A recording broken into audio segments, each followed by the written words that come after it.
जय श्री बालाजी। मित्रों, आज हम एक गंभीर विषय पर बात करेंगे। इस विषय पर अक्सर कोई बात नहीं करना चाहता, परंतु विषय बहुत गंभीर है और बहुत ज़रूरी भी है इस पर बात करना। हम देखते हैं कि बहुत सारे घरों में शादी के तुरंत ही बाद सास और बहू के झगड़े प्रारंभ हो जाते हैं। वही सास जो बहुत दिन तक एक बहू के आने का इंतज़ार करती है, चाहती है कि उसके घर में बहू आए, रौनक बढ़े, उसका बेटा भी खुश रहे, आगे परिवार भी चले, वंश बढ़े। परंतु ऐसा क्या हो जाता है कि बहू के आते ही वही सास उसकी दुश्मन बन जाती है। इसी तरह बहू भी बहुत दिन तक इंतज़ार करती है कि मेरी शादी एक अच्छे घर में हो, एक संपन्न घर में हो, जिसमें माता समान सास हो, ससुर हो, भरा पूरा परिवार हो। फिर एकाएक ऐसा क्या हुआ जो बहू उस घर में आते ही सास की शत्रु बन गई। उसे वही माँ समान लगने वाली सास अब दुश्मन दिखने लगी। रात दिन दोनों में आपस में किटकिट होने लगी और स्थिति ऐसी हो गई कि बेटे की ज़िंदगी बहुत बुरी तरह तबाह हो जाती है। वो दोनों तरफ फंसता है, माँ की सुने या पत्नी की। अब क्यों होता है ऐसा? इसके बहुत सारे कारण तो एक व्यक्तिगत भी हैं। सबका अपना एक स्वभाव होता है, एक बातचीत करने का तरीका होता है, सामने वाले को समझने की नज़र होती है कि वो अपनी सास को कितना माँ समझती हैं या सास अपनी पुत्रवधू को कितना अपना बेटी समझ पाती हैं। ये तो एक व्यक्तिगत विषय है। हम बात करेंगे कि इसका ज्योतिषीय क्या कारण है। क्या कारण है ऐसा जन्म कुंडली में या ज्योतिष के कारण क्या ऐसा होता है कि सास बहू और बहू सास की शत्रु बन जाती है, और घर जो स्वर्ग के समान घर था आज क्यों वो बिल्कुल नरक की तरह बन गया है? क्यों कोई एक दूसरे के साथ रहना ही नहीं चाहता? ऐसा बहुत सारी कुंडलियों का विश्लेषण हमने किया है और जिसमें हमने पाया है कि जिस लड़की की शादी होती है, यदि उसकी कुंडली में दशम भाव, अब दशम भाव क्यों बोला गया? क्योंकि जो सप्तम भाव है वो हमारे पति का या पत्नी का यानी लाइफ पार्टनर का है। तो सप्तम भाव जब हमारे लाइफ पार्टनर का है तो सप्तम से चतुर्थ यानी दशम भाव, जैसे लगन से चतुर्थ हमारी माता का स्थान है, ऐसे ही सप्तम भाव से चतुर्थ यानी दशम भाव हमारे पति या पत्नी की माता का स्थान है। तो यानी वो उस लड़की या जो लड़का जिसकी कुंडली हम देख रहे हैं जातक की, उसकी सास का घर हुआ। अब हम देखते हैं कि दशम भाव में कोई भी क्रूर ग्रह या कोई भी विच्छेदात्मक ग्रह जैसे शनि, राहु, सूर्य या मंगल, इनमें से कोई भी ग्रह हो, ये चारों को क्रूर ग्रह भी माना गया है और एक तरह से सेपरेटिव प्लैनेट भी हैं। अगर इनमें से चारों में से कोई भी ग्रह हो या किसी भी तरह से दृष्टि संबंध बनता हो, तो आप यकीन मानिए कि ऐसी जातिका या जातक को अपनी सास के साथ अच्छे और मधुर संबंध बनाने में बहुत दिक्कत आएगी, क्योंकि सभी क्रूर ग्रह हैं।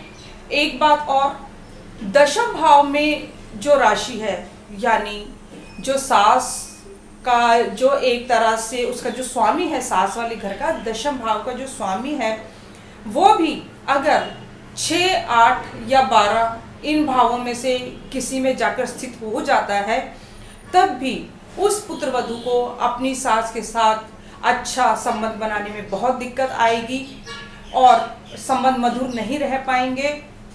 इसी तरह अगर बहू के दूसरे भाव में यानी कि जो वाणी भाव है उसमें भी अगर क्रूर ग्रह है, वाणी भाव के साथ वो कुटुंब भाव भी है, उसमें भी अगर किसी तरह का कोई क्रूर ग्रह बैठता है, मंगल, राहु, केतु, तो आप मानिए कि उनको अपनी वाणी पर कंट्रोल नहीं होगा और अगर उनको अपनी सास की तरफ से कुछ भी थोड़ा भी अगर सुनने के लिए मिला तो वो उसका तुरंत जवाब उल्टा जरूर देंगे, क्योंकि वाणी भाव है ना। तो वाणी भाव पे अगर क्रूर बैठा है तो यकीन मानिए कि झगड़े को बढ़ाने में उनकी वाणी भी एक महत्वपूर्ण कार्य करेगी। और इसी तरह एक अन्य योग भी है, यदि जो सास का नाम है और वधू का नाम है उन दोनों की जन्म राशि यदि एक दूसरे से षडाष्टक योग में हो या द्विद्वादश योग में हो, तब भी उन दोनों की आपस में बिल्कुल नहीं बनेगी, क्योंकि ये एक तरह से शत्रु योग है और आपस में विचारों का मिलना बहुत मुश्किल है। ये दोनों ही योग उनको आपस में बनाने के लिए ठीक नहीं है। अगर हमारे पास सास की भी कुंडली है तो उसमें भी हम उनकी पुत्र वधू वाला एक बार घर देख सकते हैं।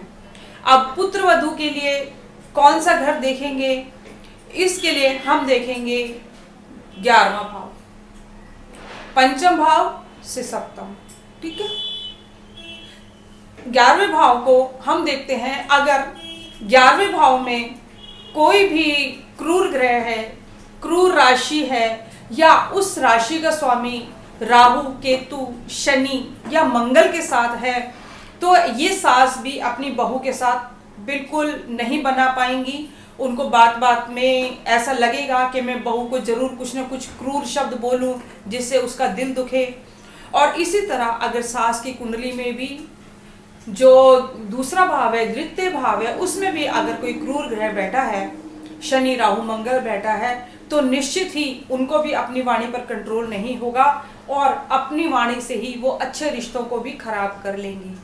तो हम ये कहना चाहते हैं आपसे कि जब भी इस तरह की कोई भी समस्या हमारे पास आती है, कोई कुंडली दिखाने के लिए आता है कि सास बहू में नहीं बन रही और दिक्कत है, तो हमें सबसे पहले जो पुत्र वधू है उसकी कुंडली का विश्लेषण करना चाहिए, परंतु उसके साथ ही उसकी सास की कुंडली का भी विश्लेषण करना चाहिए। तो हमें एक तरह से ये पता लग सकता है कि किसकी कुंडली में ऐसा है कि वधू वाला स्थान या सास वाला स्थान पीड़ित है। तो उसके अनुसार कोई भी उपाय और दान जो भी है वो किया जा सकता है। अब जैसे हम एक तरह से समझ सकते हैं कि अगर वधू की कुंडली में दशम भाव में शनि बैठा हुआ है या शनि की राशि है, जिसकी वजह से उसकी अपनी सास के साथ नहीं बनती, तो हमें ऐसी स्थिति में शनि का उपाय कराना चाहिए। और क्योंकि सास जो है एक फीमेल है, तो हमें जो दान पुण्य जो भी हम शनि से रिलेटेड करेंगे वो किसी भी स्त्री को ही कराने चाहिए।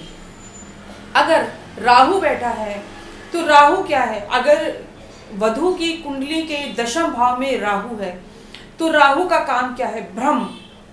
राहु का काम है भ्रम पैदा करना, यानी हमेशा वधू को ऐसा ही लगेगा कि शायद मेरी सास कुछ मेरे खिलाफ षड्यंत्र कर रही है, क्योंकि राहु प्लैनेट ही है षड्यंत्र वाला और भ्रम पैदा करने वाला।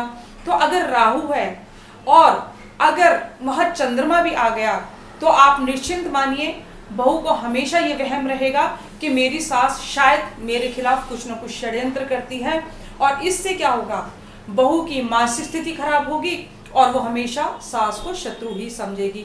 तो हमें अच्छी तरह से दोनों की जन्म पत्रियों का विश्लेषण करना है और उसी के अनुसार ऐसा उपाय करना है कि दोनों सास और बहू में आपस में बहुत अच्छी तरह से उनके विचारों का सामंजस्य हो, वो सोच उनकी अच्छी तरफ चले, और जो भी ग्रह उनके आपस के रिश्तों को खराब करते हैं, रिश्तों में खटास डालते हैं, उनका प्रभाव कम हो। उनको दान, पूजा और हवन से शांत किया जा सकता है।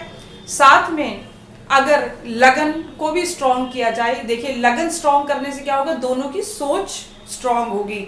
जो उनके दिमाग में जो एक नेगेटिव होते हैं थॉट्स, अगर आपका सेल्फ यानी लगन आपका स्ट्रॉन्ग हुआ तो उनकी सोच भी ठीक होगी। तो हमें दोनों की कुंडली का अच्छे से विश्लेषण करके और जो भी ज्योतिषीय उपाय हो वो जरूर करना चाहिए। जो भी वहाँ क्रूर ग्रह हैं उनका उपाय करें, उनका दान पुण्य उनका करना चाहिए। और निश्चित मानिए अगर कुंडली का विश्लेषण किया गया और दान पुण्य और पूजा जाप और हवन किया गया तो निश्चित मानिए ये समस्या बिल्कुल जड़ से खत्म होगी। जो भी उनके आपसी संबंध खराब हो रहे हैं उनमें जरूर मधुरता आएगी और वो घर जो नरक बनने जा रहा था वो जरूर स्वर्ग बनेगा। जय श्री राम।